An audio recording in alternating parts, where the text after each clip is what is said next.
Aí, está no ar. Está no ar, já estamos no ar para esse bate-papo aí importante hoje, um debate que a gente vai fazer aí sobre a abertura, né, reabertura, na verdade, do Hospital Sorocabana. E nós teremos hoje a presença, né, de uma pessoa que conhece muito, né, do Hospital Sorocabana, está nessa luta há muito tempo aí, Tony Zagato, que tem uma militância já na área da saúde, é arquiteto, né, conhece muito dessa questão aí do Sorocabana. E também vamos ter também aí a participação do nosso deputado, Carlos Gianazzi, que também está na frente aí do combate, né, a essa crise, essa pandemia do coronavírus, com várias medidas lá na Assembleia Legislativa, na proteção aí dos servidores, da população do estado de São Paulo. Então, vai ser um debate muito importante que a gente vai fazer hoje. Tony Zagato, Tony saiu, Tony caiu um pouco aí. E aí, Carlos, e a gente vai falar sobre esses problemas, né? Voltou, Tony. Deu uma caída aí, né, Tony? Desculpa. Então, as pessoas estão chegando. Então, você poderia, antes de esperar um pouquinho as pessoas que estão começando a chegar aqui, a gente bater esse papo, abrir para lá o Carlos. Quer falar um pouco, Carlos? Quero primeiro cumprimentar o Tony. Tudo bom, Tony? Como vai?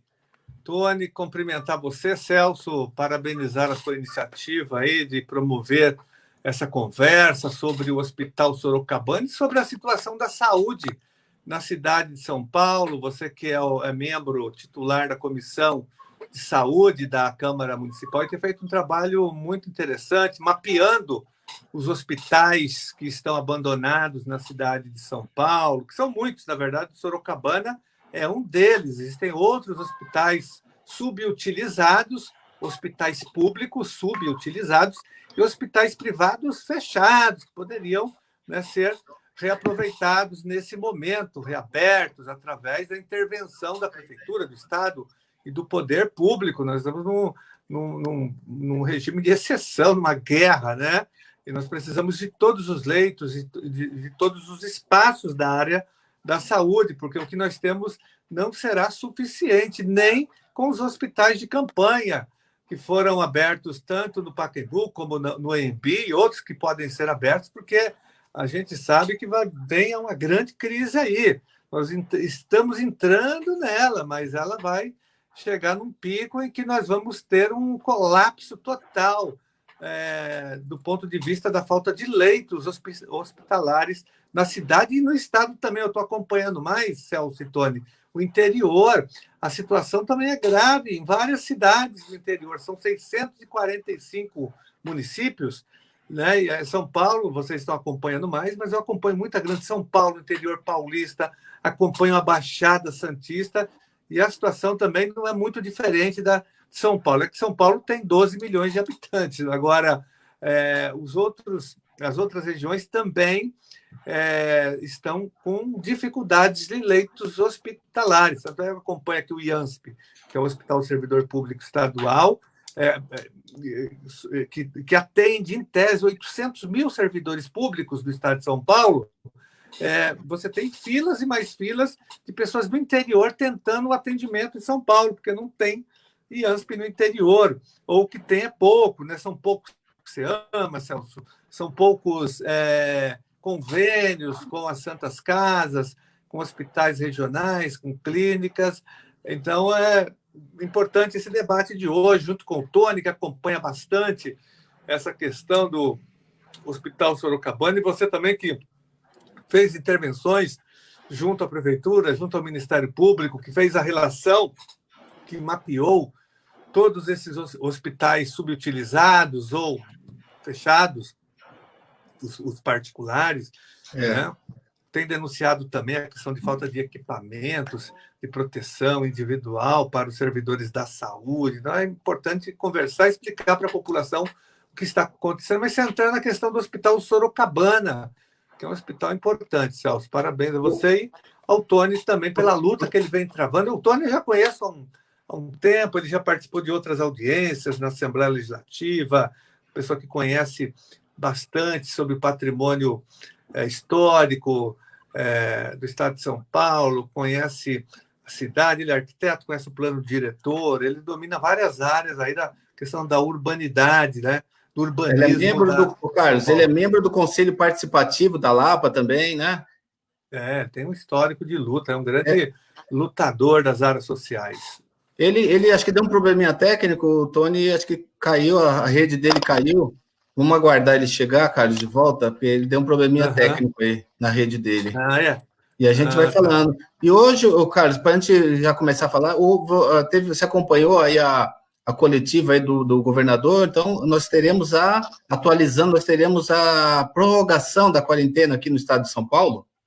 Exatamente, eu acompanhei a coletiva de imprensa dele e do Bruno Covas, então continua até o dia 22, e ele fez justificou do ponto de vista sanitarista, do ponto de vista da ciência mesmo, está correto a posição, essa posição nós defendemos também, quarentena, ela tem que ser prolongada ainda, não, a situação é grave, é uma orientação da Organização Mundial da Saúde. O Tony voltou. É uma orientação dos especialistas, dos pesquisadores, né? Então, essa decisão ela é científica, né?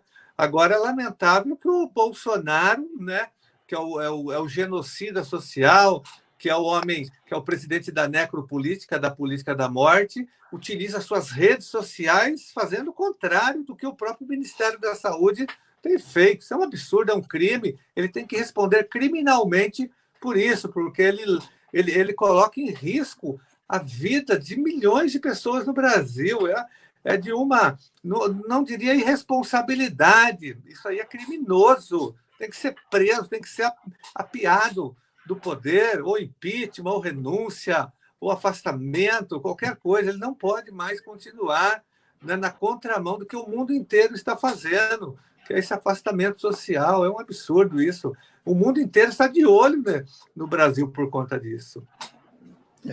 Então, o Tony caiu aí, a rede, Tony, mas o que o Carlos estava falando, tinha perguntado para o Carlos, as pessoas estão chegando, já estão dando os parabéns aí para os dois convidados da noite de hoje para esse debate, falando um pouquinho mais, e o Carlos fez uma apresentação sua já, Tony, falou da sua formação, você é arquiteto, você é um participante do Conselho Participativo da Lapa, do Condefar, você faz parte do Comitê pela Reabertura do Sorocabana, então você tem uma história de luta já muito longa, né, com esse tema. Então, vou falar aqui do hospital, da reabertura do Hospital Sorocabana, com você vai ser bom, porque você vai trazer dados, você vai trazer um conhecimento de muito tempo já. Então, gostaria de passar um pouco da palavra para você, para a gente esperar mais um pouquinho as pessoas chegarem, aí a gente vai começando. Congelou? Aí. Obrigado. A conexão aqui, eu acho que quando chega nessa hora do barulhaço, do panelaço, todo mundo fica transmitindo, então começa a ficar no bairro. Mas boa noite, então, Carlos e Celso, muito obrigado pelo convite de participar dessa live a respeito do Hospital Sorocabana, mas também só um reflexo, o Hospital Sorocabana é um microcosmo, né, do que monte da saúde pública no Brasil, né, dos serviços públicos, do saúde. Então, é muito gratificante poder ampliar essa luta e relacioná-la à luta que vocês vêm fazendo, defendendo saúde e educação públicas nos mandatos de vocês.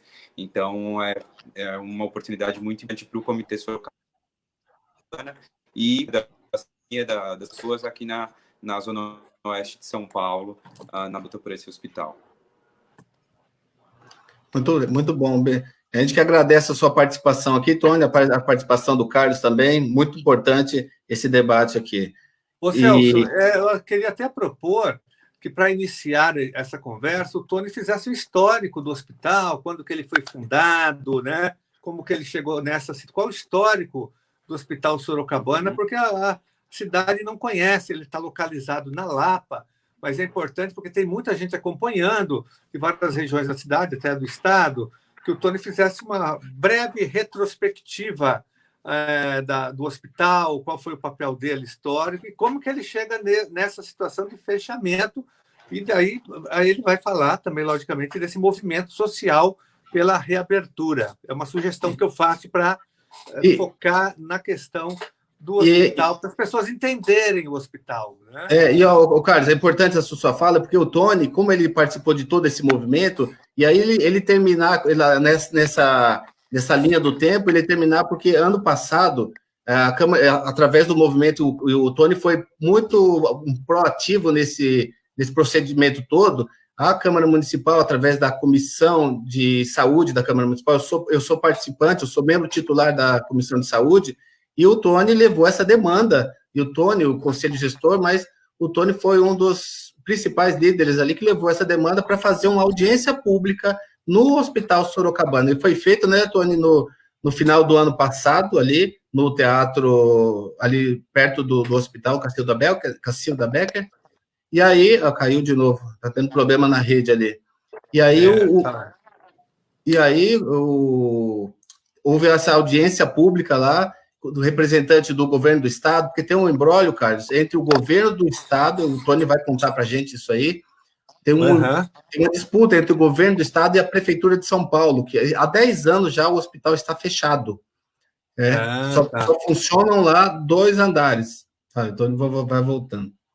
Só 2 andares. E tem uma briga política entre o governo do estado, o governo João Dória, voltou, e o prefeito Bruno Covas, ambos do PSDB. Então, tem essa briga jurídica, acho que o Tony pode fazer essa linha do tempo e terminar com essa audiência pública, inclusive, aí. Tony, a gente entende aí, Tony, que a gente está com esse problema da internet hoje ali, esse panelaço justo aí contra as medidas aí do nosso presidente Bolsonaro. Mas vai lá, Tony, você que é a pessoa aí para falar. Bom, obrigado de novo. Desculpa essa conexão, realmente eu acho que estava pesando muito o uso das mídias nesse momento.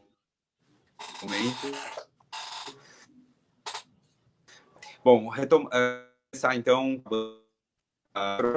ao público que foi concedido pelo governo do estado desde 88, a criação do SUS, junto da Constituição Federal, passou a receber recursos públicos, né? Tá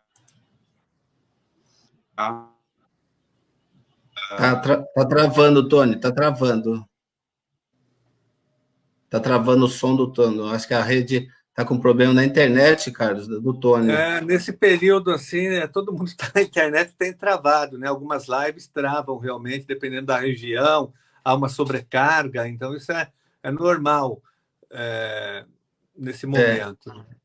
Mas, então, enquanto Celso, o Tony se rearticula aí com a rede, eu acho importante você falar um pouco, que além das medidas que você tomou já em relação... Não vamos falar agora do Sorocabana, não. Fala dos outros hospitais que você mapeou na cidade de São Paulo, você mapeou e entregou um dossiê no Ministério Público Estadual e para a Prefeitura tomar providências. Seria bom, enquanto o Tony se organiza ali na internet, que você falasse um pouco sobre esses hospitais públicos e privados, para que as pessoas tenham noção do que está acontecendo aqui na cidade de São Paulo. Depois a gente volta no Sorocabana com o Tony e fecha lá e fala depois que ele falar das suas ações, o que você já fez para rearticular a reabertura do Sorocabana. Essa é a minha proposta ali. Então vamos conversando enquanto o Tony não volta. Então vamos falar dos outros hospitais, porque nós vivemos, Carlos e as pessoas que estão nos assistindo, nós estamos vivendo uma grande crise e o ápice, o pico dessa crise... o Tony está voltando, ó, cara. Está voltando. Olha aí. Voltou, Tony? Não está sem som. Está sem o som, Tony. É isso, Tony. Faltou o som. Faltou o som. Está sem som. Tony. Tá sem o som, né? Nós estamos sem o som, Tony. Naquela hora também o meu estava, lembra? Tava, Tá sem o som. Você nos ouve? Som. Agora está sem som. Mas ele liberou. Ele fechou o som. Agora liberou, mas não aparece o som. Ele está tentando falar. Está sem som. Não tem som. Não, a gente não consegue ouvir o Tony. Está com um problema técnico ali. Olha. É assim mesmo. Tem esses problemas, Carlos, que você falou nesse momento. Aí todo mundo sobrecarga, né? Todo mundo querendo assistir. Aí, ó. Caiu. Então vamos, Celso, fala dos hospitais até que ele entre. Acho melhor. Vamos, né? Então vamos lá. Então nós fizemos o que tem a cidade de São Paulo, a necessidade dos leitos. Por quê? Atualmente, 95% dos leitos da cidade de São Paulo já estão ocupados já com a crise do coronavírus, aqui, a pandemia do coronavírus. Então, nós, como os técnicos, os especialistas, os médicos estão apontando, nós viveremos um pico da necessidade de mais leitos aqui na cidade de São Paulo. A Prefeitura de São Paulo colocou instalação de leitos no Pacaembu, inaugurou, inclusive, hoje, no dia de hoje, e no AMB, são hospitais de campanha, né? São quase 2.000 leitos que eles estão inaugurando, mas só isso não é o suficiente, é pouco, pela necessidade que nós teremos aqui para a cidade de São Paulo, com quase 12 milhões de pessoas. E aí, a gente precisa de outros espaços, e a gente tem esses espaços, Carlos, da cidade de São Paulo. Nós temos vários hospitais particulares, né, que funcionaram como hospitais, e estão desativados. Então, nós fizemos uma diligência em vários hospitais. Nós fizemos primeiro em 3 hospitais públicos. Um é o Sorocabana, que a gente vai falar mais detalhadamente dele. O outro é o Hospital de Parelheiros, que fica lá no extremo sul da cidade de São Paulo. É um hospital, Carlos, que foi inaugurado em 2018, um grande hospital, tem quase 46 mil metros quadrados de área construída, e só tem 10% da sua capacidade instalada. Então, ali é um grande espaço para a abertura de novos leitos de baixa e média complexidade. Tem toda a estrutura de um hospital municipal e grande, gigantesco. Tem quase 500 leitos ali para que a população possa servir. Inclusive, o prefeito anunciou que já vão começar a instalar os leitos lá, porque nós fizemos um ofício cobrando esse procedimento e ele nos ouviu e já começa a instalar lá os leitos em Parelheiros. Não, e você também foi ao Ministério Público, não foi só o ofício, porque você foi no MP, o MP está pressionando também, né? Nós fizemos as duas coisas, nós fomos ao Ministério Público, oficiamos a relação aos 6 hospitais que nós visitamos e também oficiamos o prefeito Bruno Covas e o secretário Edson Aparecido, para que procedesse, né? Porque nós temos o decreto de calamidade, a Prefeitura de São Paulo ela pode requisitar esses bens imóveis particulares também. O Tony voltou, ó. Tá ouvindo, Tony? Não, né? A gente não ouve você, Tony. Você está sem microfone, eu acho. Ó. Tá, a gente não consegue, tá sem som. Tem algum problema técnico com do microfone, Tony.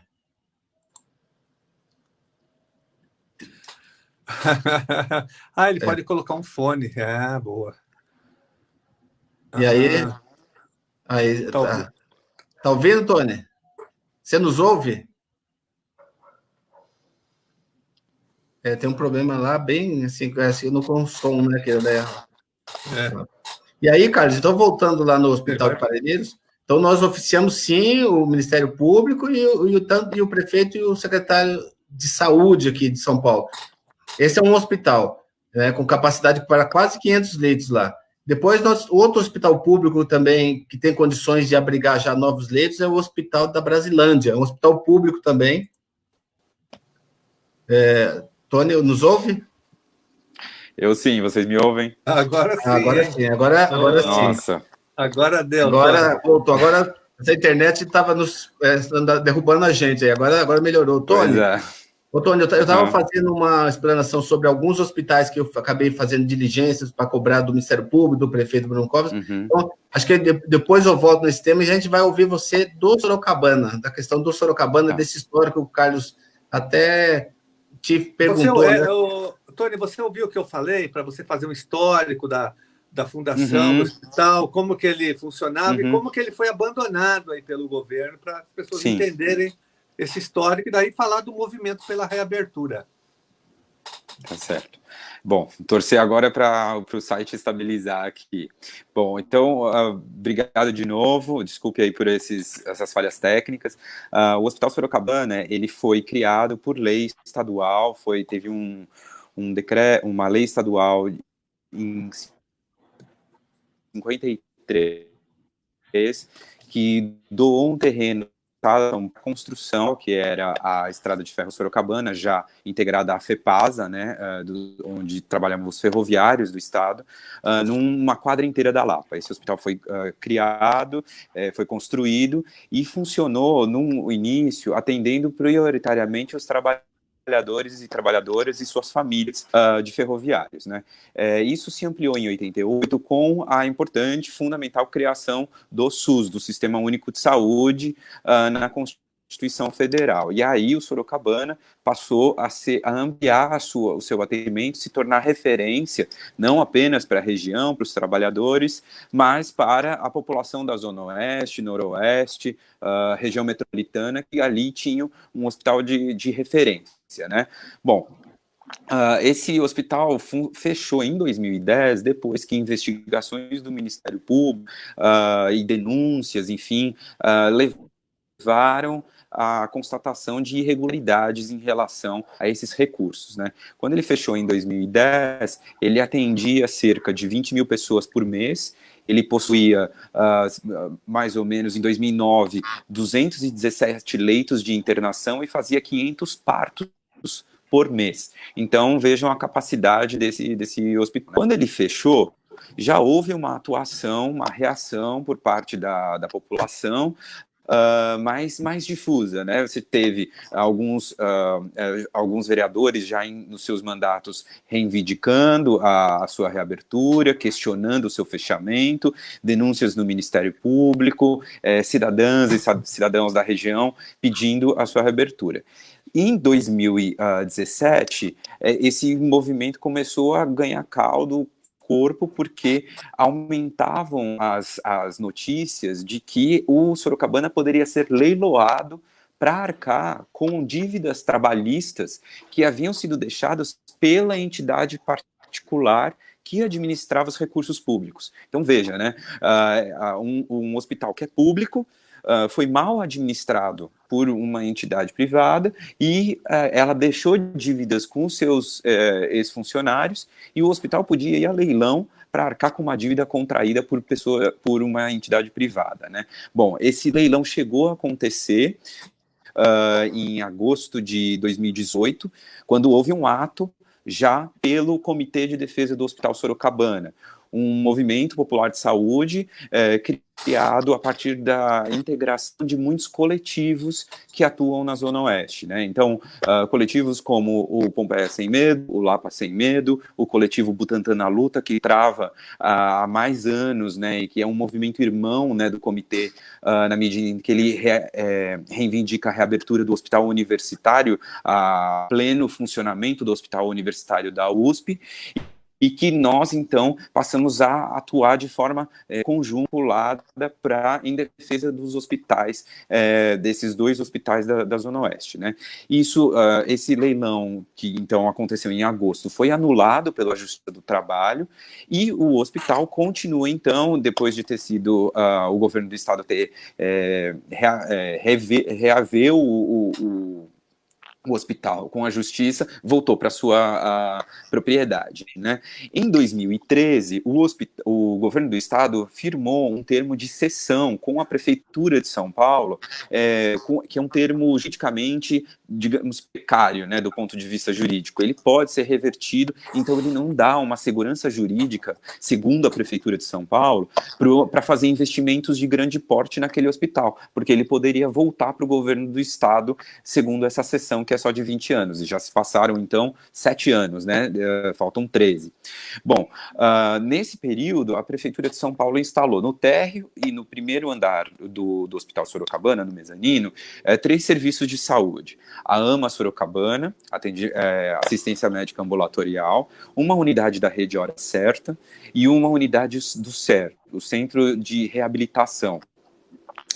Esses serviços, eles não têm todas as especialidades ou a capacidade de internação que o Hospital Sorocabana possuía. Então, o fato é que hoje, 2020, lá desde desses serviços terem sido instalados, nós temos ainda 5 pavimentos, 5 andares do hospital fechados, e recentemente nós viemos a tomar conhecimento que a prefeitura, na verdade, tem locado esses 5 andares para produções audiovisuais, como filmes, séries, videoclipes, enfim. Quer dizer, enquanto 5 andares de um hospital, que já foi referência para 20 mil pessoas mês, fica fechado, a prefeitura loca isso para produções e interfere, inclusive, no serviço de saúde. Tem atas do Conselho Gestor de Saúde da Rede Hora Certa, questionando esse tipo de uso, né? Então, o Estado, em que momento nós estamos agora nessa luta, né? Além disso,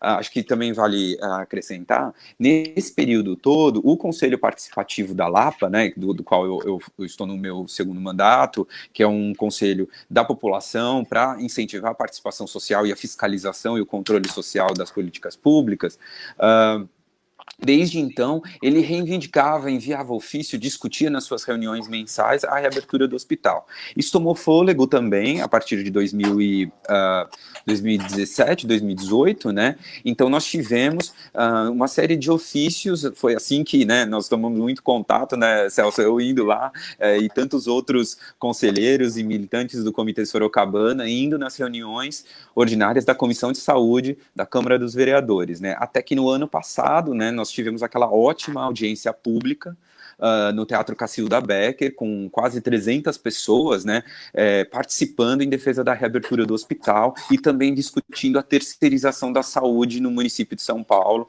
com a entrega dos equipamentos autoritária, né, sem discussão com os conselhos gestores, para essas entidades privadas chamadas organizações sociais. Então, o que nós temos hoje, eu encerro, né, esse primeiro panorama,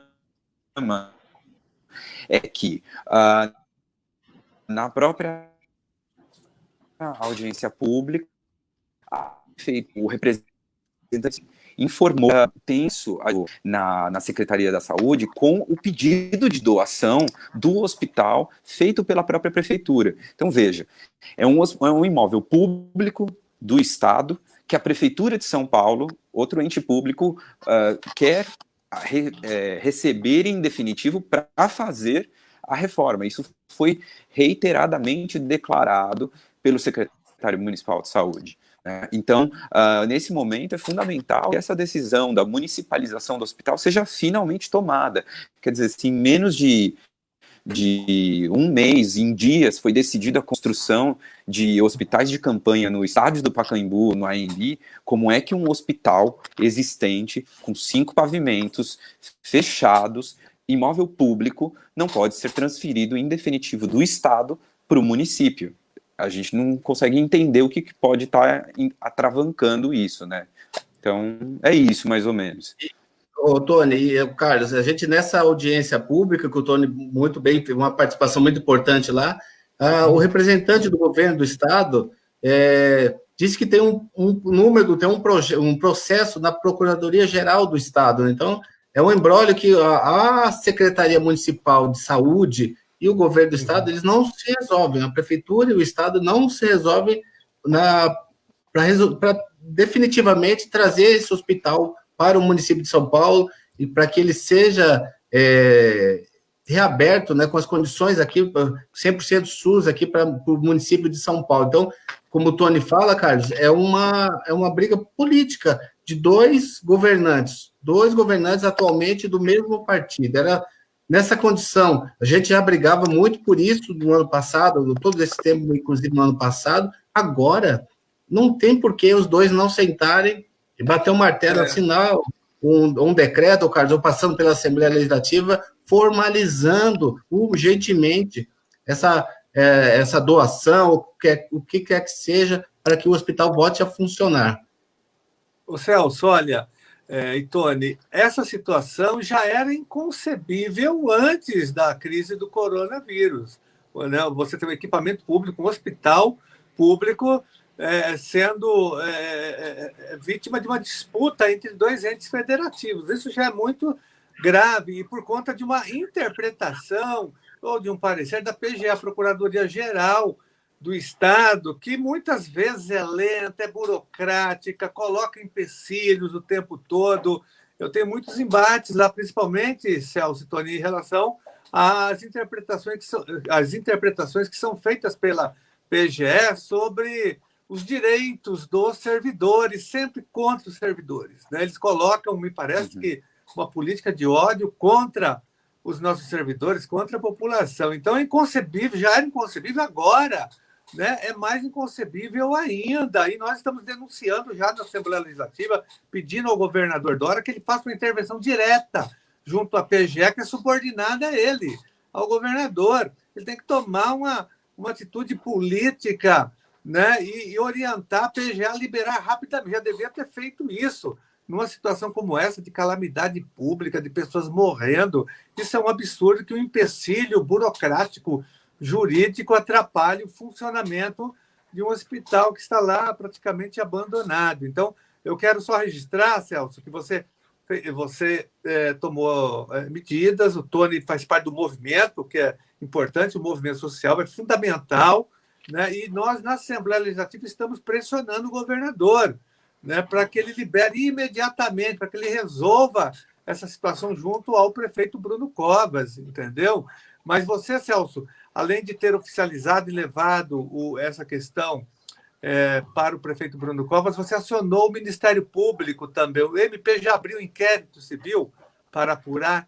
Tem inquérito já aberto. Tem um inquérito. Nós fizemos a representação, inclusive essa representação conjunta lá da Câmara e da Assembleia Legislativa, nós 2 mandatos, Tony, acionamos o Ministério Público para que cobre a providência imediata aqui, tanto da Prefeitura como do Estado, para que resolva essa situação. E o hospital, o Tony bem disse ali, nós temos, Tony, 5 andares, né? 5 andares que têm plenas condições de abrigar ali os leitos de baixa e média complexidade o mais rápido possível, não é? Porque baixo custo, o hospital já tinha uma estrutura física de hospital, então, e a rapidez e eficiência, né, eficácia ali dos leitos, né, Tony?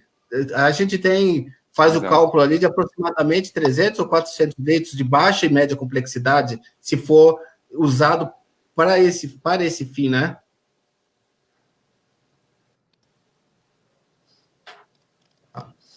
Né, Tony? O Sorocabana, eu acho que ele acaba sendo sintomático, né, do que tem sido esse desinvestimento na saúde, né, porque quer dizer, vontade política existe, né, para quem é servidor público e está acostumado com trâmites, processo administrativo, enfim, você sabe que se você pegar o processo, levar ele debaixo do braço e for para os gabinetes corretos, processo ele anda, ele caminha e as decisões podem ser tomadas, né? Então, no caso do Sorocabana, existe esse procedimento já comum que tantas prefeituras do estado de São Paulo inteira pedem imóveis para o estado e o estado transfere esse igual da própria PGE, né, Carlos? É isso que nos chama a atenção, né? Você tem um manual no site da Procuradoria-Geral do Estado como efetuar doações, transferências de imóveis. Quer dizer, existe um procedimento já normatizado e ele não está sendo acelerado para o caso do Sorocabana em plena pandemia do coronavírus, né? O caso da pandemia, ela só veio explicitar as contradições, os limites dessa política de desfinanciamento da saúde pública, né? Porque não é só o Hospital Sorocabana. Nós temos o hospital, por exemplo, em Alto de Pinheiros, o antigo Hospital Pan-Americano, tem o HU, tem o Hospital da Brasilândia, que ainda precisa ser concluído. Todos esses hospitais, nessa pandemia, se eles estivessem funcionando, eles já estariam preparados para receber o contingente enorme da população que vai estar sob risco de contágio, né? Então, eu acho que passa por isso também a rediscussão, já no plano nacional, né? Mas isso nos estados, enfim, da revogação da emenda constitucional 95, a emenda, a PEC da morte, né, a emenda que limitou os investimentos investimentos sociais, na saúde, na educação, enfim, enquanto permite o pagamento de juros da dívida, né? Então, quem está se beneficiando agora, de novo, na pandemia? Os bancos que estão recebendo pacotes de centenas de bilhões de reais. E hospitais que estão fechados, não só aqui, né? Teve reportagem de Goiânia, do Ceará, enfim, de hospitais que estão também fechados. Enquanto isso, a gente está remunerando quem faz lucro em cima de dinheiro, no cassino, né? Então, eu acho que isso o Sorocabana, ele se insere em revigorar o valor da saúde para todo mundo agora, o Estado, para resolver um problema que é coletivo, que não vai ser resolvido pela boa iniciativa de alguns empresários da saúde que estão visando lucro e não o bem coletivo, o bem-estar social acima de tudo, né? O lucro é o fundamento final, principal de uma empresa, né? E uma empresa de saúde, ela não vai ter condições, e agora até os hospitais particulares enfim, de caros planos de saúde estão demonstrando os limites disso. Enquanto isso, hospitais públicos, imóveis prontos, construídos com recurso do contribuinte, da população que paga impostos, está ali se degradando, né? É um crime contra o patrimônio público, né? São camadas de problemas que se sintetizam no Hospital Sorocabana. O Tony colocou, Celso, muito bem no começo da fala dele, que a questão do Hospital Sorocabana tem a ver com um microcosmo de uma situação maior do país. Você citou a emenda 95, que congelou os investimentos em todas as áreas sociais, sobretudo na saúde. Nós já perdemos recursos para a área da saúde, me parece que mais de 9 bilhões já foram retirados do SUS por conta da emenda 95 no governo Temer e agora no governo Bolsonaro. Há um ataque brutal. O SUS já era subfinanciado agora, né, após a emenda 95, então ele vai ser destruído se nada for feito. Porque há um privatismo na área da saúde. A saúde virou mercadoria no Brasil. Só tem acesso a ela quem paga, né? Embora o Sistema Único de Saúde tenha um arcabouço muito interessante, seja o mais sofisticado, talvez, do mundo, porque, em tese, tem que garantir o acesso à saúde universal para todas as pessoas, independente da classe social, né, que foi uma conquista nossa da Constituição Federal de 88, mas é um sistema subfinanciado e agora piorou a situação.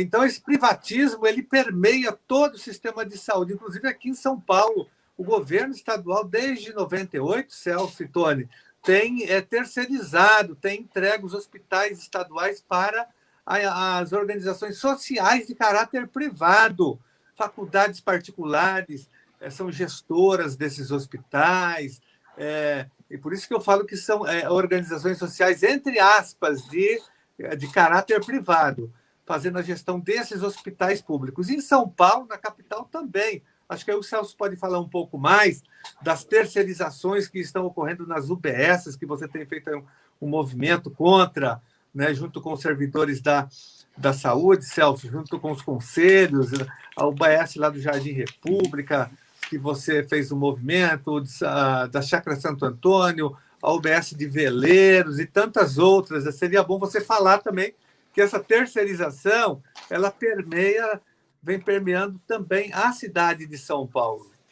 Na verdade, deixa eu só voltar antes no ponto que o Tony falou, ele apontou, realmente, o Tony tem razão, apontou um outro hospital aqui na Zona Oeste, também um hospital particular, e tem outros, viu, Tony? Tem outros hospitais que têm condições de abrigar os leitos. Eu estava falando, quando a sua rede caiu, das diligências que nós fizemos. Então, são 3 hospitais públicos, o Hospital Sorocabana, de Parelheiros, da Zona Sul, que está reabrindo agora, porque nós acionamos o Ministério Público, o da Brasilândia, que está praticamente pronto, nós oficiamos o prefeito para acelerar, duplicar, triplicar o número de trabalhadores lá, para acabar o hospital o mais rápido possível, porque estava só a parte externa, para poder instalar os leitos lá de baixa complexidade.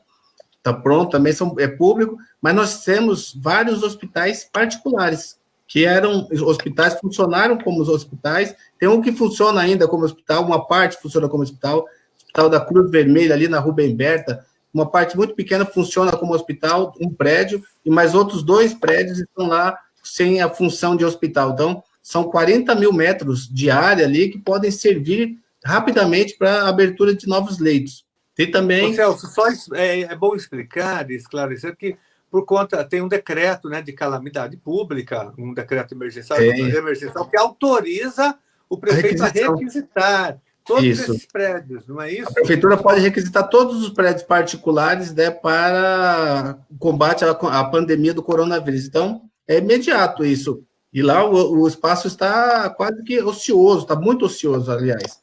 Então, tem o Hospital dessa Cruz Vermelha, tem o Evaldo Foz, do Campo Belo, tem o São Leopoldo, ali na Avenida Santo Amaro, também, que funcionou até recentemente. Nós temos ali no bairro de Santa Cecília, Tony, ali perto na Angélica, perto do Minhocão, no cruzamento, um hospital Santa Cecília, que ele funcionou até dezembro de 2019, toda a estrutura montada de hospital, a prefeitura pode imediatamente requisitar esse imóvel e fazer a abertura. Ali são 3 torres gigantescas, né, de prédios, a gente tem quase entre 300 e 400 leitos ali, a possibilidade de abertura de 300 e 400 leitos. Então, desses hospitais que nós fizemos aí a diligência, nós podemos, com certeza, afirmar que a cidade de São Paulo pode ter mais 2 mil leitos imediatamente, né, para o combate aí ao coronavírus. Então, falta a vontade política, falta a coragem, né, do prefeito Bruno Covas, da Secretaria de Saúde, para que sejam requisitados, como o Carlos disse, nós temos o decreto para requisição dos imóveis. Então, está muito fácil de você resolver essa questão, porque também a cidade de São Paulo ela tem um superávit financeiro, ela tem dinheiro em caixa para poder fazer isso também, Tony, então, e Carlos. Então, a gente tem essa condição favorável. Então, é de cobrar mesmo do prefeito essa iniciativa. E falando um pouquinho da terceirização, isso a gente vem discutindo, o Tony tem participado das audiências públicas lá na Câmara Municipal, também gostaria que você faça também um pouquinho, Tony, esse processo alucinante de terceirização da área da saúde, o serviço de saúde na cidade de São Paulo. Mais de 50% do orçamento, Carlos, da saúde está na mão das organizações sociais, que tem pouco ou nenhum controle sobre seus gastos. E o que acontece com a organização social? Ela deixa a população sem o atendimento e também deixa a cidade sem os recursos, porque ela suga esses recursos com pouca fiscalização. A gente não tem controle social dos gastos públicos. Então, a gente acaba perdendo recurso e não tendo o serviço de saúde apropriado. A gente luta muito pela rede direta de atendimento, são 496 UBSs aqui na cidade de São Paulo. Dessas 496, apenas 12 não estão na mão de OSs, né? Então, é um absurdo completo. Nós estivemos em várias UBS Veracruz, o Tony nos acompanhou, a Prefeitura de São Paulo, passou por cima da decisão do Conselho Gestor, pressionou o Conselho Gestor, era uma unidade muito eficaz, né, Tony? Se você pudesse até falar um pouquinho para a gente, sim. E que ele acabou destruindo o serviço que atendia a comunidade inteira, uma unidade que funcionava muito bem. O que ela não tinha eram apenas servidores da área administrativa. E por conta dessa déficit de servidores da área administrativa, que a prefeitura não chama, ela pegou e tirou toda a administração e colocou numa mão de OS. Então, esse governo ele tem essa política da terceirização desenfreada aqui dos serviços de saúde. gostaria de ouvir de você, ô, Tony, essa questão das UBSs, né? Você também acompanha bastante aí, essa terceirização, inclusive da UBS Vera Cruz, ali, que é da região que você participa da luta. Ô, Celso, só antes do Tony falar, tem uma mensagem importante aqui da Simone Cavalcante. Ela fala que trabalha uma educadora, uma professora, gestora da rede municipal de ensino da região ali da Lapa. Ela diz lá que trabalha na região e muitos alunos não têm atendimento médico por falta de vagas nas UBSs e hospitais da região. Olha só a falta que esse Hospital Sorocabana está fazendo naquela região para atender os alunos das redes públicas. Tem escolas da rede estadual e da rede municipal ali na região que estão sem atendimento porque o hospital está praticamente fechado. É isso mesmo. Sim. Tony? Então, nossa, são tantas camadas, né, de questões, né, que todas estão interligadas, né. Bom, eu acho que foi essa também uma realidade que quando você passa a ser não apenas um conselheiro participativo, um conselheiro gestor de saúde, mas quando você é usuário, né, do SUS. Eu sou usuário aqui da UBS Jardim Vera Cruz, que é a UBS da minha região, aqui de Perdizes, e sou usuário do Sorocabana, né? E aí você vai percebendo como que esse processo de terceirização, ele dá uma aparência de melhora da eficiência, né, que é uma palavra que muita gente gosta de usar para falar sobre o serviço público, mas, na verdade, às vezes vira um ping-pong, porque eu, por exemplo, tive uma vez uma necessidade de cardiologista no Hospital Sorocabana, e não havia o especialista na AMA do Sorocabana. Por quê? Porque só tem profissionais, às vezes, generalistas. Então, eles acabam remetendo o paciente para um hospital que já está saturado e que precisaria de investimentos também, como o Hospital de Pirituba. Né? Então, e isso até uma vez me disseram, né, eu precisaria apurar esses dados, mas uma viagem de ambulância do hospital do AMA Sorocabana para o hospital de Pirituba custaria R$1.000. Quer dizer, se você pensar que 10 viagens são facilmente feitas por dia, você já pagou em um dia o salário de um profissional de saúde que possa ser concursado, né? Então, acho que esse processo da terceirização, ele é insidioso, ele é discreto. Então, se vende uma fachada de que ele é mais efetivo, ele é mais eficiente, só que gasta-se muito dinheiro para um serviço que seria muito mais bem prestado se ele tivesse totalmente integrado no SUS e, obviamente, fiscalizado pelos conselhos gestores. Aí a gente chega ao segundo ponto, né? Os conselhos gestores de saúde na cidade de São Paulo, especificamente, eles têm poder deliberativo. Então, o que significa? Que as suas decisões devem ser observadas pelo gestor público. Eles não são apenas consultivos que falam apenas alguma coisa e que pode ou não.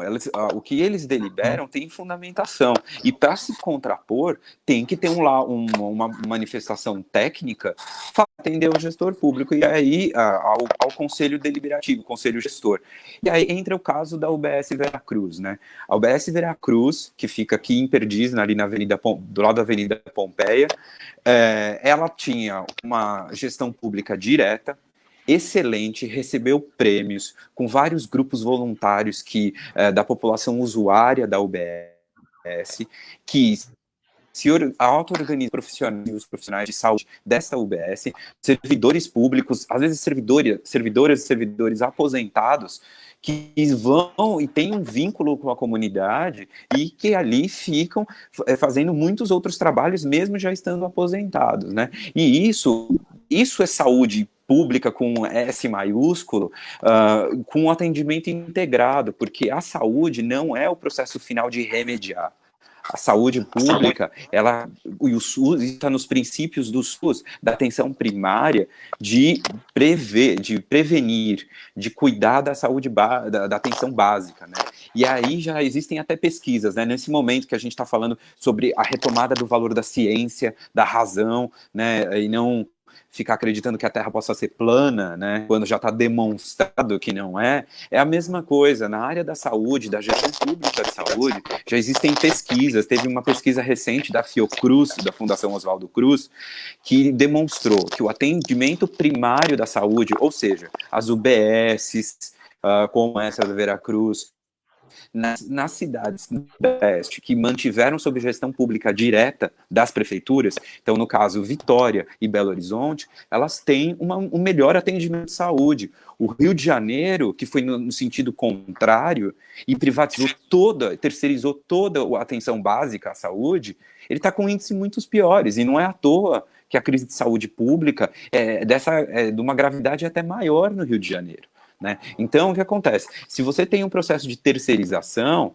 aquela organização social que está administrando, ela está cumprindo metas quantitativas, metas que são índices, e saúde não é como um buraco no asfalto. Você não simplesmente remenda e acha que vai estar tudo certo, você tem que ter o acompanhamento permanente. Então, mais um exemplo de sendo usuário do SUS.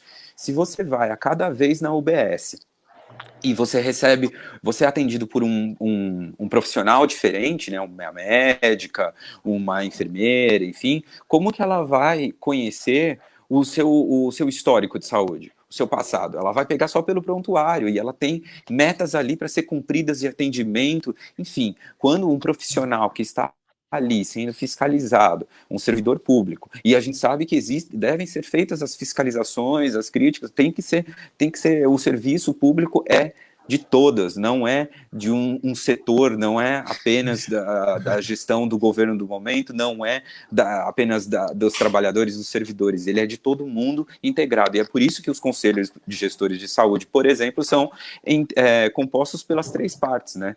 São 50% dos usuários.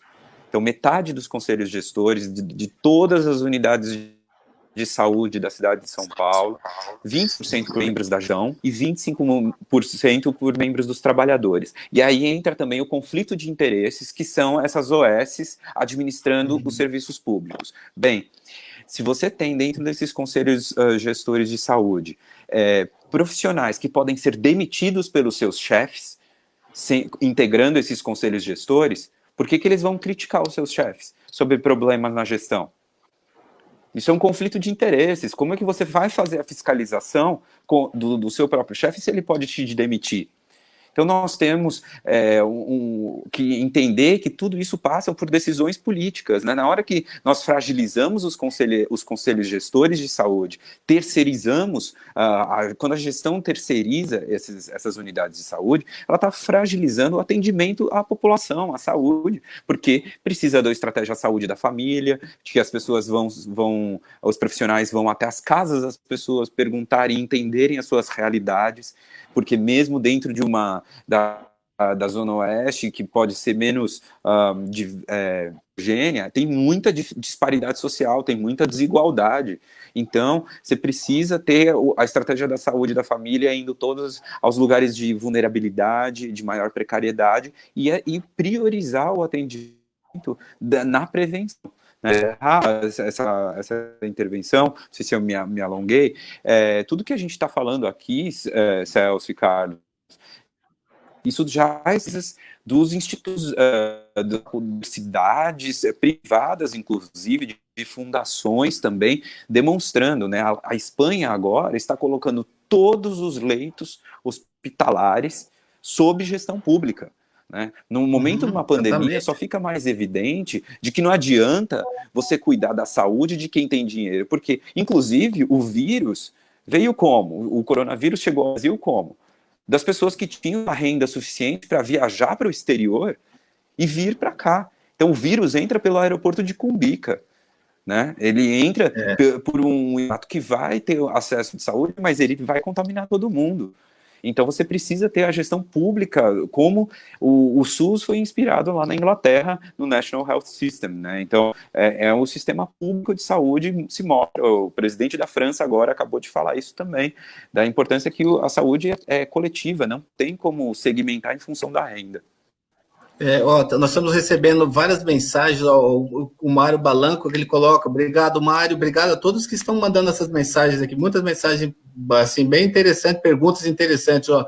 Ele coloca, a escolha é você ter hospitais permanentes que ficam para o bem da população ou um temporário que não agrega depois que passar a epidemia, os de campanha. Então, ele está falando, na verdade, da instalação do hospital de campanha, por exemplo, do Pacaembu, é importante? É importante, realmente é importante. Mas, se esse recurso fosse feito para colocar no Hospital Sorocabana, por exemplo, que fica ali perto da região, esse hospital, os leitos permaneceriam, o hospital permaneceria para a população, o recurso está sendo gasto de uma forma mais inteligente, né? Então, e isso acontece nos outros locais também, nos outros hospitais, o do AMB também, são quase 2.000 leitos lá que poderiam também estar em hospitais, nesses hospitais que funcionaram como os hospitais, esses prédios. Então, é muito importante esse entendimento, né, do gasto do recurso público, da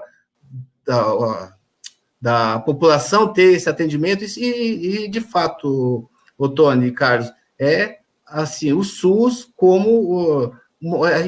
na verdade, um grande sistema, o melhor sistema do mundo, né, de saúde pública, do mundo. A gente tem, e depois dessa pandemia toda, eu gostaria até de ouvir de vocês dois, o que vocês esperam, né, desse entendimento do SUS, se muda ou não muda, ou se vai ficar só nesse discurso que o SUS é importante, que o SUS está resolvendo, está dando conta da grande parte da população brasileira, que não é a iniciativa privada, não é o hospital privado que dá conta, é o SUS, os recursos públicos, né? A gente está vendo a importância disso. Eu gostaria de ver com vocês o que vocês acham que a gente vai ter daqui para frente, depois de passar da pandemia. O Carlos, está sem o telefone, está sem o som, Carlos. O Carlos ficou sem o som. Está sem o som. O Tony, está ouvindo? Quer que eu... Tá certo. Eu vou respondendo... Você vai responder, o Carlos... Bom, eu acho que...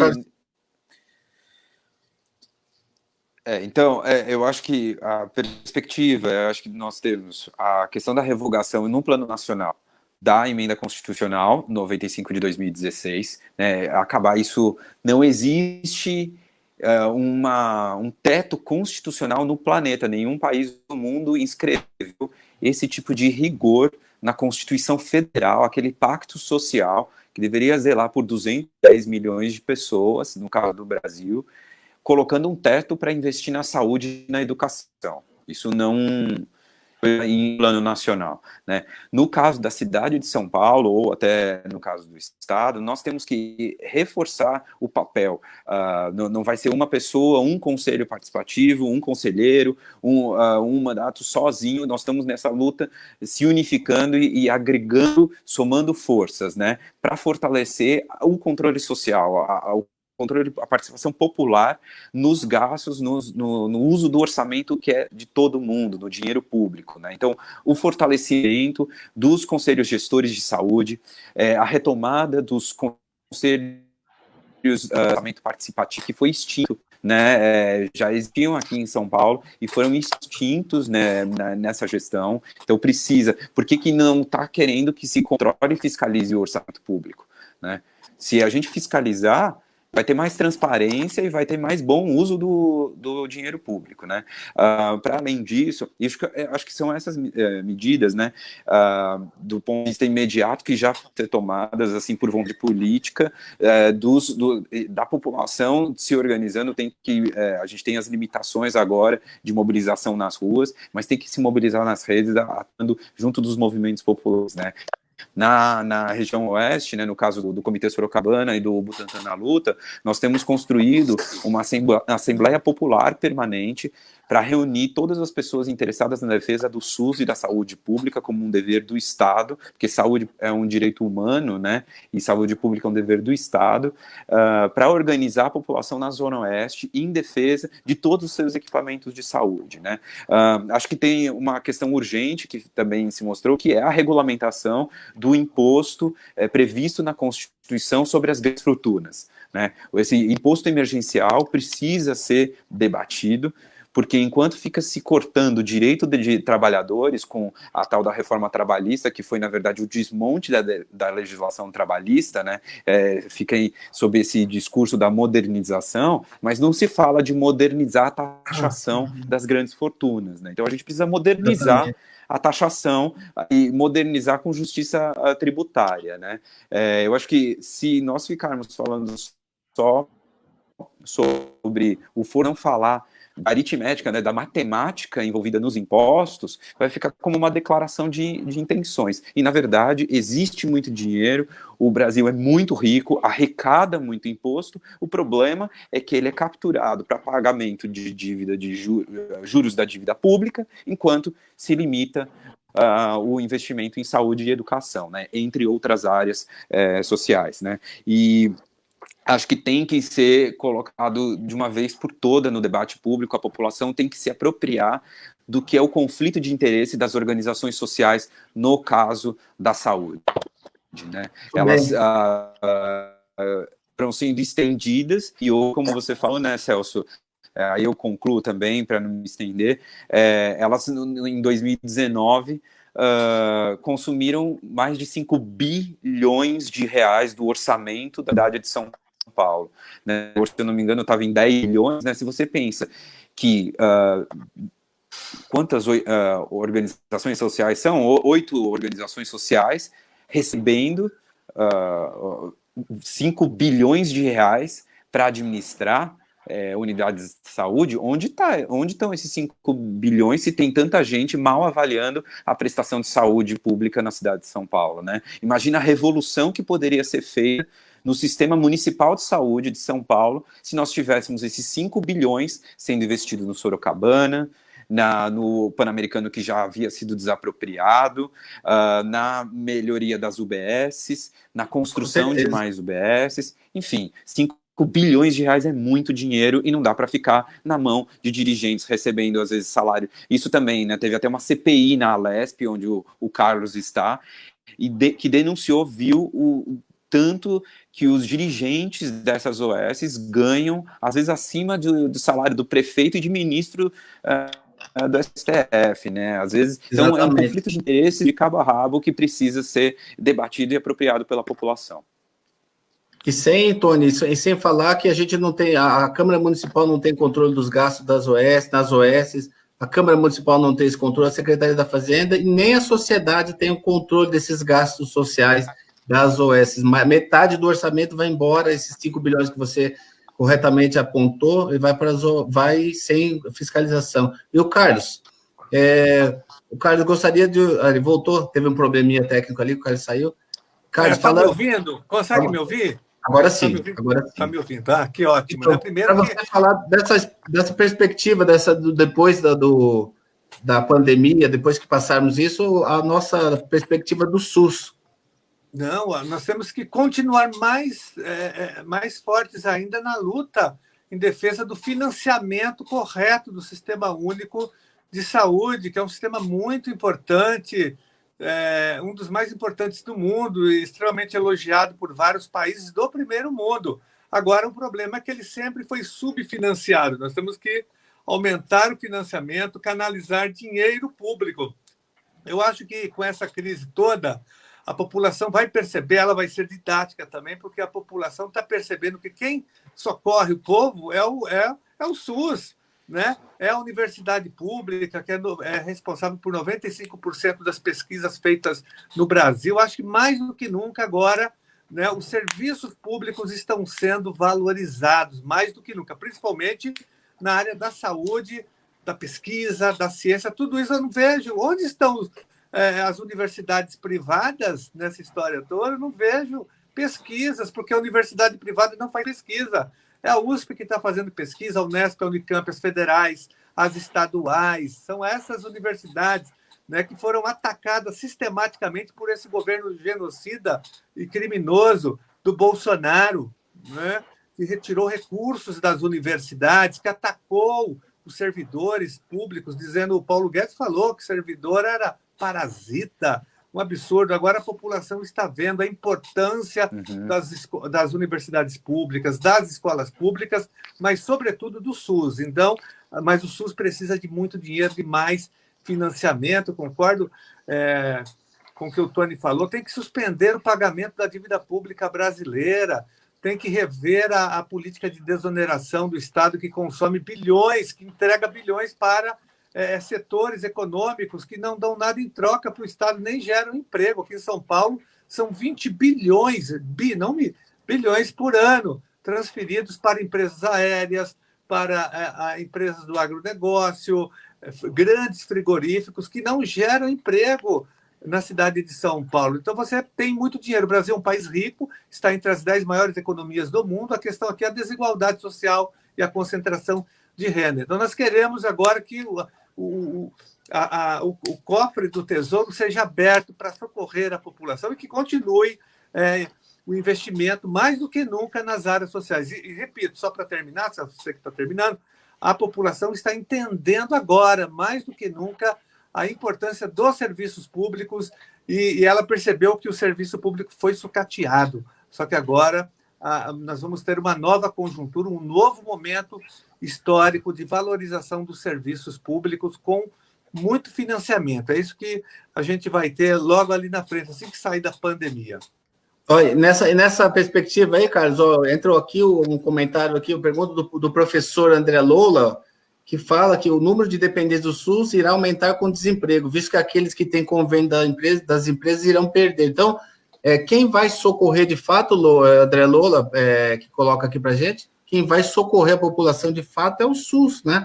A iniciativa privada que visa o lucro, ela não vai, ela quer o lucro, ela não vai atender essas pessoas que estão perderam os seus empregos aos convênios, elas perdem o convênio e têm que ir para o SUS. Então, novamente, é o Estado amparando a população. Né? A quem se defender Estado mínimo, não, o Estado tem que ser forte, o Estado de proteção social, o Estado de proteção social tem que ser forte no país para que a gente tenha condições.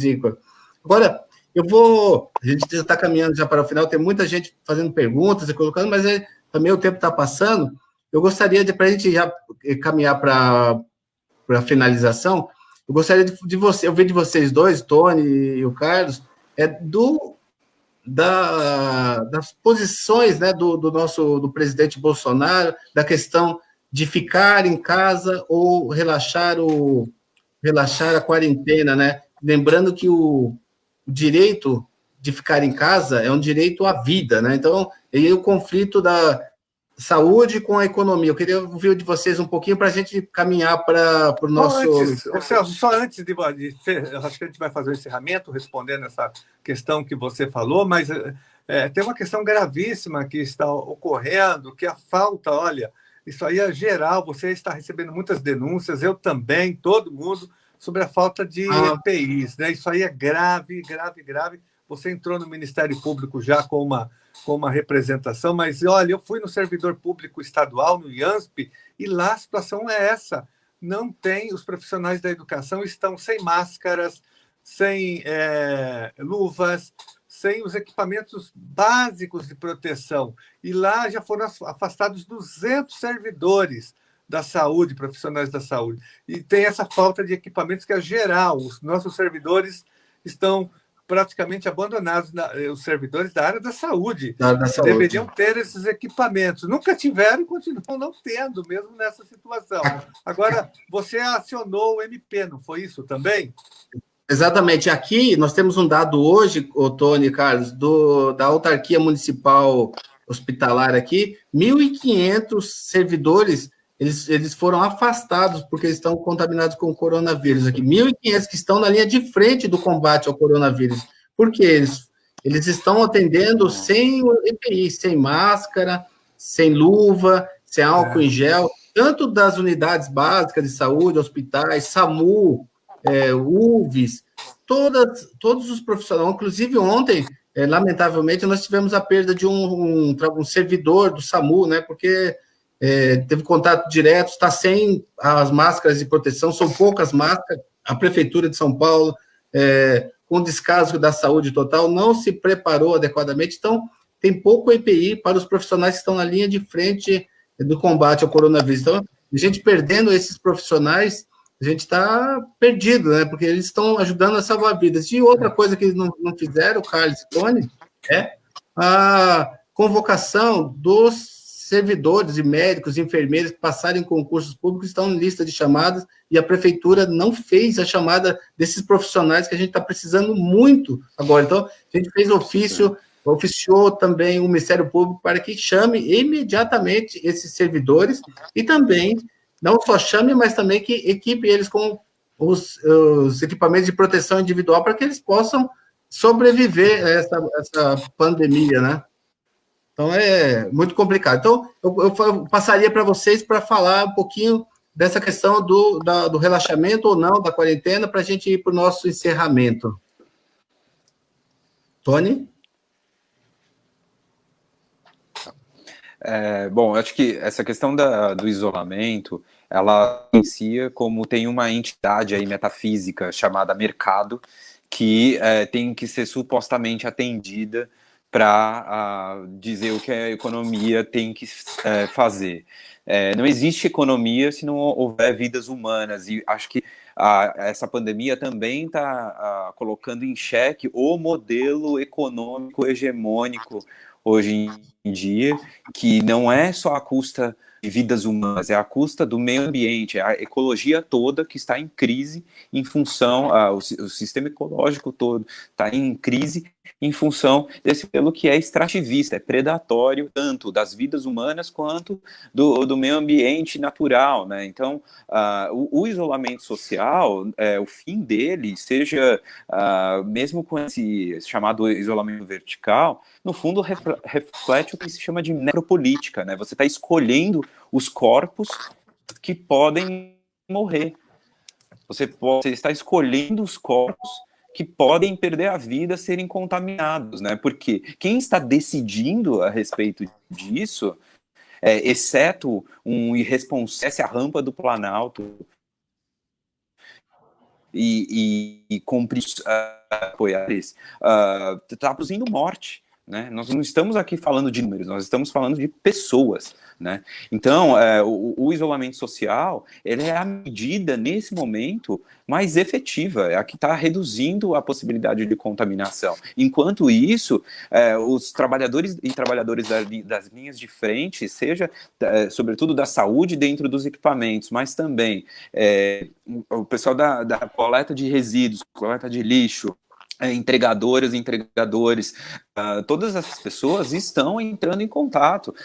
A Prefeitura de São Paulo reduziu o número de ônibus. Quer dizer, nesse momento, mais uma vez, por que reduziu? Porque o que importa é a remuneração das empresas que controlam a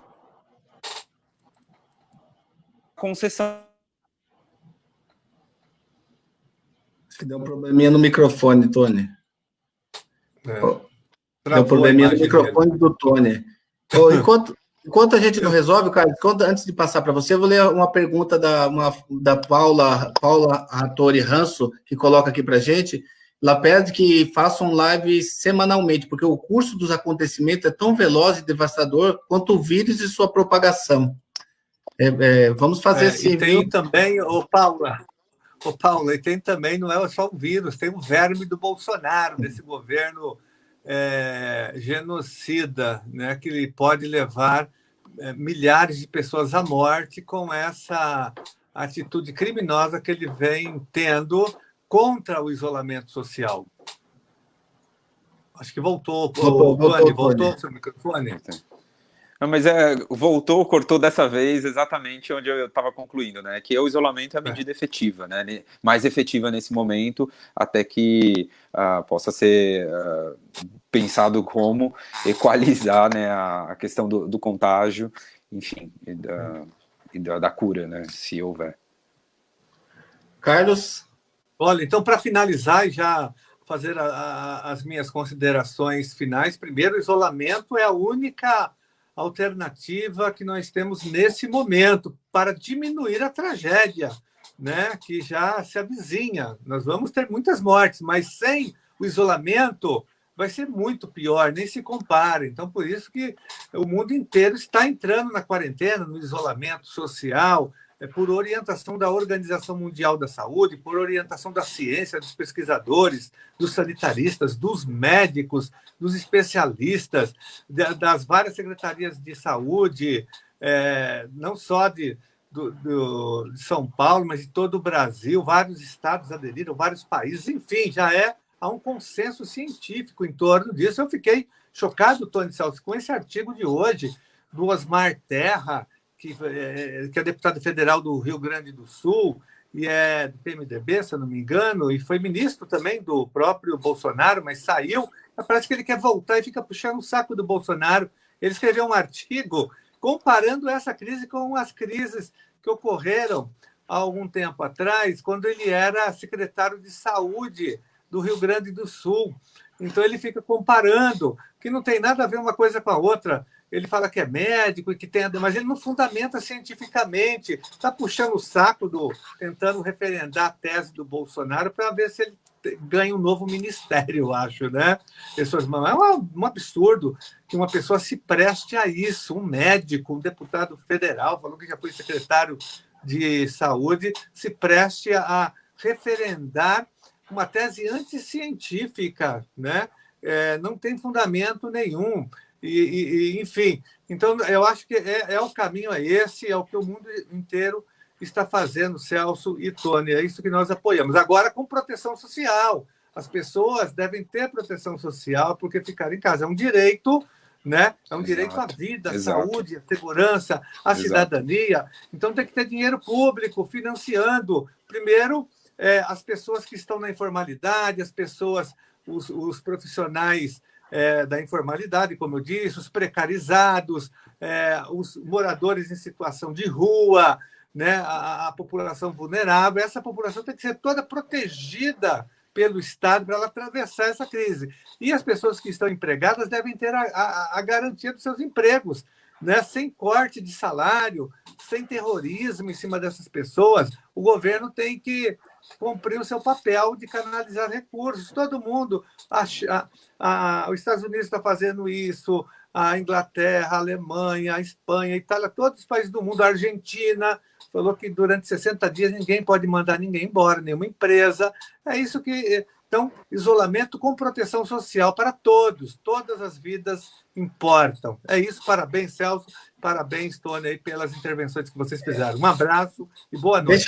Deixa eu só falar uma coisa, que você falou do Osmar Terra, o auxiliar do Bolsonaro, mas os seus ministros também, eles prestam um desserviço. Hoje nós tivemos aí o ministro da Educação, que está destruindo a educação, né, no Brasil, né, e também agora ele está dando palpite nas relações exteriores, né, atacando a China. A China é o país que a gente está precisando dos EPIs, está faltando EPI, e aí a China é o único produtor mundial de EPI que pode nos salvar. E Exatamente. O ministro faz um desserviço, ele é um criminoso.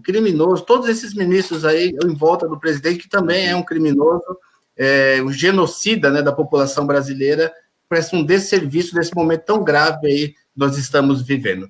Mas é isso, eu gostaria muito de agradecer, Tony, com a sua colaboração. Você é um lutador, está na linha de frente da luta na saúde, da reabertura do Hospital Sorocabana. Carlos também, Carlos Janás, deputado Carlos Janás, com trabalho, as medidas que está tomando lá na Assembleia Legislativa. E a todos que nos acompanharam aqui, muito obrigado. A gente vai voltar outras vezes, Tony, convidar você de novo para outras conversas aqui, como diz a nossa ouvinte aqui, que estava nos acompanhando, que os acontecimentos são muito rápidos, né? Então a gente precisa estar atualizando constantemente. Então, muito boa noite a todos, muito obrigado, boa noite a todos. Até logo. Obrigado, Celso. Obrigado, Carlos. Até logo. Obrigado, Tony, Celso.